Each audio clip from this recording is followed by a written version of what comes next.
आम सरकार अपराधीर केवल गोटे परिचय आईन आगे समस्ते समान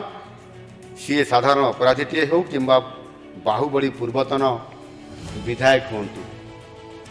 आईन ता बाटर जीव अपराध जिते बड़ प्रभावशाली हेले भी तार गोटे ठिकना जेल चारिकांथ ओडिशावासी सरकार यही अपराध नियंत्रण प्रतिबद्धता विषय में हृदयंगम कर सारा एवं ताहार प्रतिफलन नुआपड़ा उपनिर्वाचन में देखापी मिली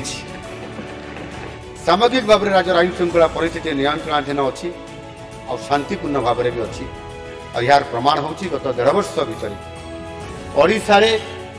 आम सरकार आसिला परे अनेक जातीय एवं अंतर्जातीय विभिन्न प्रकार कार्यक्रम अनुष्ठित हो आसुची और से कार्यक्रम रे मध्य भारत सरकार यशस्वी प्रधानमंत्री माननीय नरेंद्र मोदी जी ओडिशा को भल पाइबा ओडिशा एक संभावनार राज्य एवं भारत वर्ष यदि विकसित भारत हम ताहले ओडिशा को अर्थात भारत वर्षर पूर्व को विकसित करा जिवो।